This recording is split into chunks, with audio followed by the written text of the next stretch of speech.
Keeping Henry weird. Henry was a unique elephant. He loved to splash in the ocean, fly balloons in the air, and hang out with his giraffe best friend, Charlie. But he especially loved where he lived, Austin, Texas. Austin was known for being a pretty weird city, but Henry fit right in. Only about 50 animals lived in the town.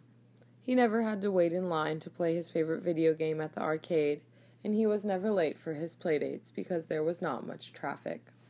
And most importantly, his friends who lived in Austin were just as weird as he was. One day while Henry and his friends were playing outside, they heard some unfamiliar noises. Bang! Smash! Boom! The animals were curious to see what was making that dreadful noise. They waddled closer to the commotion.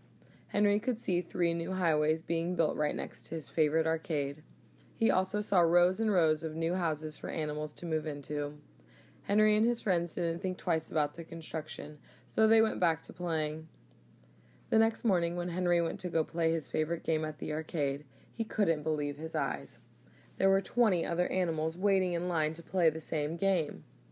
Henry was very disappointed that he wasn't able to play, but he had his playdate with Charlie in the afternoon to look forward to. As he traveled towards Charlie's house, he couldn't believe his eyes. The traffic was lined up so far back that Henry couldn't even see where the cars stopped. Henry arrived at Charlie's house 1 hour late. He was furious. He threw open the front door, stomped up the stairs, and yelled to Charlie, "Why are there so many animals in Austin?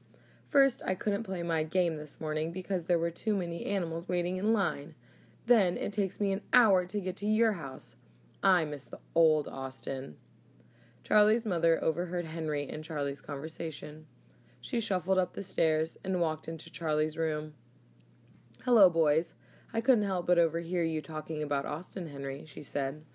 "I want to move out of this town," Henry said angrily. Charlie's mom told the boys, "Austin is growing and growing. Animals are moving to this town because of how awesomely weird it is. In order to adjust to so many new friends moving to our town, we need to build more roads and homes for them to use." "But that's not fair. I was here first," Henry exclaimed.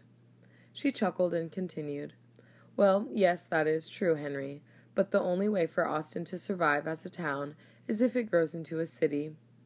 Just like how you and Charlie are growing up and you need food, water, shelter, and love, a town needs the same support.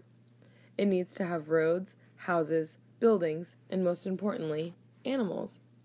These new friends who are moving are helping Austin to live as long as possible and are also helping it become even weirder." "Isn't that why you love Austin so much, Henry?" Charlie's mom asked. Henry sighed and realized she was right. The only way to live in such an amazing place like Austin is to help it grow.